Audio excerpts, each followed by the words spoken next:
Today my guest is LeMay. He's the vice chairman of the Yamhill County Republicans. There are so many things happening, whether it's nationwide, of course, as we see in the news, statewide, as far as recalling Kate Brown and all the abuse of power that we feel like has been happening in the Capitol. Local issues here, McMinnville, the city of McMinnville has some things going on that you need to pay attention to, and our county and the county race coming up here in the next year or so, and so much to go over. So without further ado, Al, thank you. Yeah, well, it's good to be here. It's good always to have you back. Yeah, it's been a while, so. Yeah. So David Hill's the chairman now, and you're the vice chair. Yep. And so he's preoccupied, and thanks for stepping in. Yeah, appreciate it. So, where do you want to start? Like you said, you covered a lot there. In the national, we covered a lot. and, Yep. Make America great again, or Yeah. a promise is kept, Yep. and that's what we need. Unless we're involved, we don't see our, officials being honest a lot of times. So Yeah. we need to be aware, and we need to elect people who are good people, honest people. Yes, it's true. We hope that we can get, we want to believe that the people that we elect are honest and upright. Sometimes it does take, some people do take a little more watching or steady hands to help guide them in their fulfillment of their duties. So we do. While we want all, we pray for all our politicians to, move his kingdom forward. We also need to make sure that we're staying vigilant and making sure that we understand what's going on locally, statewide, and nationally. So. Yeah, and one thing I do appreciate about it, the Yamhill County Republicans, is we have a lot of faith, mostly, most of us do, and we really do look for people when we put in office that are good, honest people. We usually do pretty good at that, I think. And as you said, when they do divert from where they should be going, there's always somebody watching saying, hey, this person isn't doing what we put them in office to do. So, well, okay, you're from McMinnville, and there's some things going on in McMinnville. And McMinnville obviously affects everybody in the county because it's the big city, that Newburgh. Yep. What do we have going on there? So in McMinnville, they in 2018 they passed an ordinance in 2018. It's Ordinance 5059, and what it did is it took into account. It started out as a fining system for overusage of our emergency services from independent living facilities, memory care facilities, this kind of stuff. What it ended up turning into, what it looks like, is an out-and-out money grab by the city of McMinnville. They've also attached a $500 licensing fee for each of these facilities and a $200 per bed per facility license fee.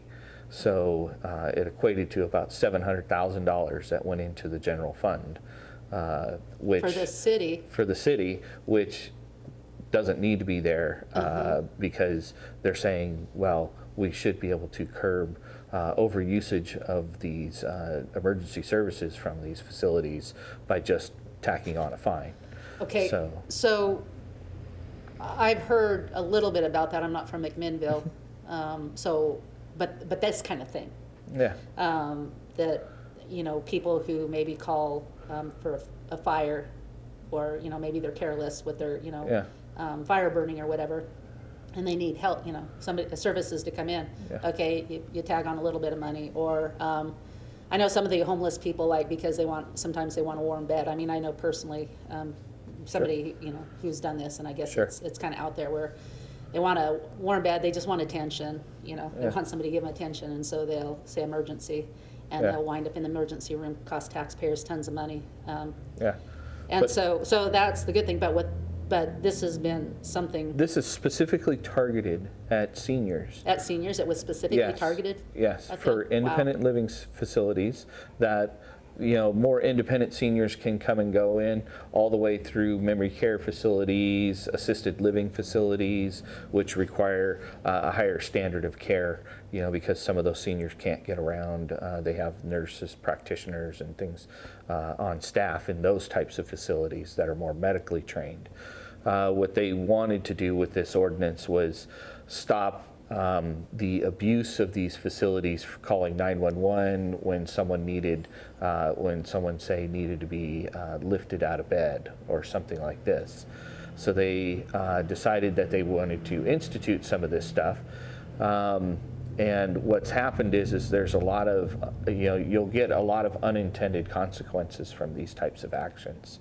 You now have people that aren't medically trained deciding whether or not someone that has maybe fallen inside of a facility to decide whether they need to call 911 or not. But they don't know the types of injuries that the person may have suffered, and their duty is, are they to get them just back in the bed now, and are they just supposed to forget about Well, there's those kinds lawsuits, of things? that go on like rampant. So it's like, well, hey, we need to call them just to be safe. I mean, Yeah. that's what the lawsuits have created, is Yeah. people being paranoid. So in the end, they have the fine portion has actually decreased the number of what they would term, I guess, unnecessary calls to 911 for things. But there's been a lot of questions like, what about seniors that are in their own independent living situations, and they have a service like Life Alert or something like this, and they fall, the Life Alert activates. They first try to reach out to the senior. If they're not able to get a hold of that person, then they immediately call 911 and dispatch, emergency services to them. So now no one's really made the call, the senior, the facility, nothing. It was triggered through a process that other companies offer as services that these seniors subscribe to for their care. And so now you have these people possibly placing these 911 emergency calls into the system. And again, are they legitimate or not legitimate? You don't know that until you arrive and can actually assess the scene. And that's why the fine or the fee kind of makes sense. You'd say like, okay, we got there, this person needs to be transported, so okay, boom, good, we got him to the hospital, that's what was needed to be done. And now you'd say like, oh, well, that person didn't need it, you just needed some help doing something, and they can assess that fine, to the person that called. So they've actually made it, this year there's only been 2 deemed unnecessary calls that have come in, and both of those were made by the resident themselves, and the fee was waived when the call was after looking through everything.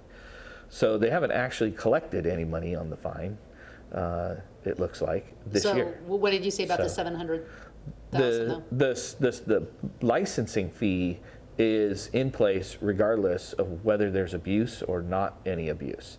So it's like they took an opportunity to take something to curb an abuse, and actually it became more punitive, and those costs are now going to be laid upon seniors who are on fixed Medicare incomes or Social Security incomes and have Medicare, things like that. So I don't understand the resident of the facilities aren't going to pay the fees and the licensing fees. They'll just raise their rates on the seniors. And so what are we going to do now? Are we going to drive those seniors into less accommodating situations, those kinds of things? So how did this get passed? Was it just city council people having a meeting and say, hey, let's do this? Yeah, it was. Well, it started out, the fire chief swung by, and they did an assessment, like they said, of how many unnecessary calls were coming through. And so, like I said, they were talking about this unnecessary, the fine for an unnecessary call. And somehow they worked in this new rate schedule that they are now actually assessing to independent care facilities. It would be akin to someone passing a business license fee specifically just for restaurants that no one else has to pay because they're a restaurant. And that's not the way taxes are supposed to work. Taxes are supposed to be assessed equally across the boards. And you can say someone can pay a fee or not pay a fee, but it's not necessarily true. This is just an outright tax on the facility. So they can't move the facility outside of the city limits because that's too costly. It's actually it's a brick and mortar building. So, but we want to encourage people, because it's on the ballot. They went out and collected signatures. Good. They put it. They went out, did that, put it on the ballot and we want to tell the city council, no, you need to go back and rework this thing, only assess just the, the fine portion for the unnecessary calls, which looks like it's a good deterrent. Because that's an educational process for people. Hey, if you don't need to call 911 and you can call the non-emergency services, that would be better, kind of thing. And then from there, if they want to try to enact a business license or something like that, they need to really actually be involved with things. So the Chamber of Commerce has come out against this licensing fee. So there's a lot of groups. Independent Firefighters Association has come out and said, yes, vote to repeal this ordinance. So there looks where's the mayor at on this? I don't know where the mayor or any of the city council, because I don't believe, they may or may not want to speak publicly about it because they, maybe they think their voice may sway other individuals because they are the elected officials.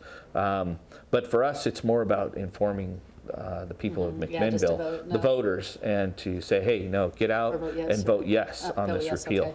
So, but yeah, that's, I think, one of the biggest things that's going on right now that's within our county that's, at the moment. Yeah, so, yeah, and again, now it does affect everybody because how many of us in this county have, elderly loved ones that might wind up, getting care in the facility. Yeah. So, but yeah. So, well, that goes to show that we really need to pay attention to our elected officials, because I mean, this type of thing is probably going on all over the place, in one way, shape, or form. Yeah, we would hope that you would go check out Lindsay Burschauer. Yes. And compare her record.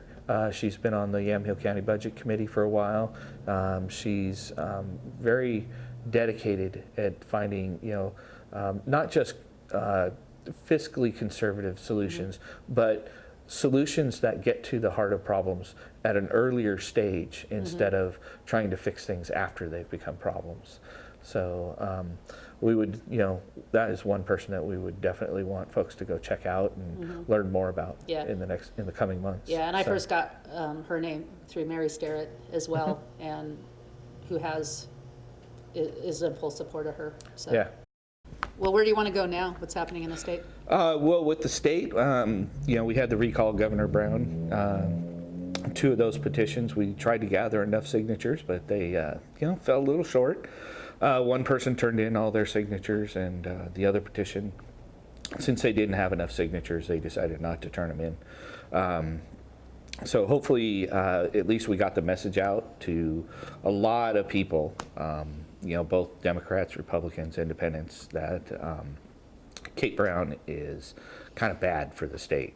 And hopefully, if they decide to move forward with another recall petition, or whether they decide just to, highlight those abuses in the next election cycle, that's really up to her opponent and the state party, to decide those things.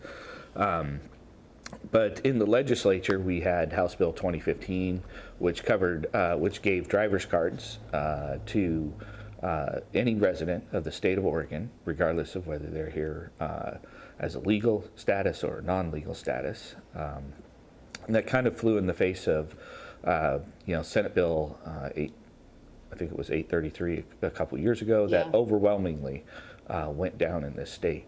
So it was kind of like, well, the people didn't know what they were talking about, so we're going to go ahead and do it again. And because there's an emergency clause on everything now, it was 24 hours later, boom, this was enacted. So yeah, you want to explain the emergency clause? It gives basically dictatorial rights if all they do is say, hey, this is an emergency. This is an emergency. Usually that clause is reserved for things that actually are for if it was a public health issue, if it was, say, a funding issue for, say, state patrol or something like that, then they could enact things within 24 hours of signing the bill. What the Democrats have found out is that, this is a great weapon because we can't, through the repealing process, actually go and gather signatures now because we would not have the adequate time needed to do that. So everything comes with an emergency clause now. So if it was a consumer rights bill that said that we needed to ensure that all glasses at a bar served you 8 or 12 ounces of drink because that's what you said it was, well, that's an emergency, darn it. And we need to make sure that's passed and so that it can be enacted within 24 hours. So Wow. we kind of see this abuse, and like I say, it's a mechanism. And I think part of it was because of that bill that they did, and we were able to go and collect the signatures, put it on the ballot, and have it overwhelmingly pass, not to issue driver's cards for people that weren't legal residents of the state. So House Bill 2020, Yeah. the carbon tax bill, Yes. that failed. Yes. And that was a pretty good thing. People saw it all over the news Absolutely. with all the truckers that came in from the different industries and things like that. So that's great. But apparently, Senate walkout. yep, Governor Brown decides that she may decide to bring that bill back during the short legislative session, which is not the intent of the short legislative session. It was to fix budgetary items or issues within the bills that were passed during the actual session beforehand. Yep. So, and the media not holding her accountable, or yeah. a lot of the and people just asleep and not aware yeah. of what's going on. Yeah. So this is why, again, while we hear things every night on the nightly news, which takes care of the national news, we need to be just as informed about what's going on in your county, what's going on in your city, and your state. So Yeah. if you're not, those are the first places that things come from, for you. They don't, if they pass a federal law, it takes some time to get to you. If they pass a state law, it takes a little less time. If they pass an ordinance within a city, that's an immediate effect on you. Yeah. So, Just like Cortez's 2030 New Green Deal, giving our country over to basically the United Nations to dictate Yeah. and, tax us to death by, being green, Yeah. quote unquote, well, when you talk about those types of issues, you don't realize that there are cities and counties that take their planning from that thing. So again, there's something that's on the national or world scene, and you kind of, well, how does that affect me locally? Well, you can walk into your local city planner, county planner, and find out if their plans are actually derived from that Agenda 2030. And you can go to the So- grocery stores and try to get a plastic bag. Well, you can in Newburgh. Yeah, you can in Newburgh. For a while. Shop in Newburgh until Because, yeah. McMinnville changes their Deal. Well, yeah, the state, yeah. there was a House bill that passed, that Governor Brown signed, that banned plastic bags statewide, so. So we're gonna see that Yep. statewide? Yeah, so you'll soon see that that's good. statewide. So, But where are we gonna get all the trees to cut down to have the paper bags? that was the whole premise behind getting rid of the paper bags, was because we were cutting too many trees. I know, So- in the 80s, wasn't it the paper bags that were bad? Yeah, and And so now- we went to the plastic ones, and now we're going from the plastic Now ones. the plastic ones are bad, yeah. Yep. And I think overall, So- I think it just depends on who is, pulling the puppet strings, puppet master, Yeah. Well, yeah, you don't need to meddle in every single little thing that people decide to do. There's a lot of folks those aren't one-use plastic bags for. So they don't just leave the grocery store and get tossed into the garbage. Well, No. some do, a lot don't. A lot of people use them for small trash bags around their home. I always used And- them, yeah. and when I go to Newburgh, So, I go shopping, yeah. I thank God I can have my So, freedom yeah. here and I can take them home. So now I So, got a little yeah. container of plastic bags Yep. there right now that I plan on Yep. using for stuff. Yep. So Well, anyway, yeah. that's the one that irks me the most. just Yeah. a small thing, right? Yeah, It's I mean, a small thing. it's not carbon tax that's gonna, destroy our state. No. It's, but it reminds me, every time I go shopping, it reminds me of the freedom that was taken away from me, Yep. just right So, in my face. yep. So, our founding fathers intended us to come here for freedom, breathe air, have freedom, pay no taxes or low taxes. We give the government so much money that they just squander and waste and pay their special Oh. interests. Yeah. So that's why people hate Trump, is because he didn't need the money. He didn't come in to make himself more powerful. And, what we were finding is that all the opposition against him is because he is not willing to let them, bribery continue, especially like with China. That's a really good example. Yeah. Well, I think one thing I heard someone say that some people would say he's not really a Republican. He's not really loved by Democrats or loved by Republicans. But what he is he's practical. He's a pragmatic person. So he sees a problem and he wants to solve the problem. Mm-hmm. That's it. Mm-hmm. He doesn't really look to say who's he going to win by, what kind of votes I can get with this, or what kind of favors can I turn with that, those kinds of things. He just sees a problem and he wants to solve the problem, and so that all the people that are affected by that problem can have better lives. Right, and that's what our founding fathers did, and he's constitutional. That's been his guiding. That's what's practical. That's why our founders had the Constitution. So it was common sense. It gave everybody an air of freedom. It gave everybody some responsibility to, just be on their own. Take care of their own lives and their own businesses and stuff, and not desire subsidies and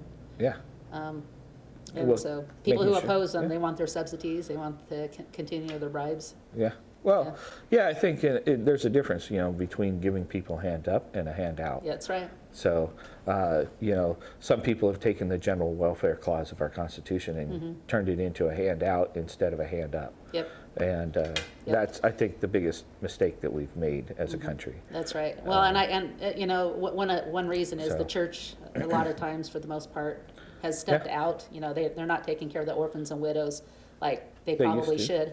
Mm-hmm. And so, the orphans and widows need help. Well, what do? They apply for aid or grants or whatever, So it's, the church needs to step back in so the government can step out.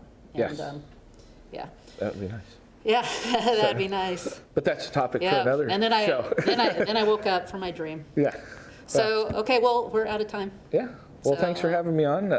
It was great seeing you again. And like I say, hopefully everybody come on in, check out the website, yamhillgop.org, or come by, drop us an email, yamhillrepublicans@gmail.com, and we'll be happy to, plug them in and get them energized for the 2020 campaign season. So yeah, we need everybody's help. We need everybody's involvement that care about our Constitution. So third Tuesday, 7 o'clock of every month in McMinnville at the Valley Baptist Church. Yep.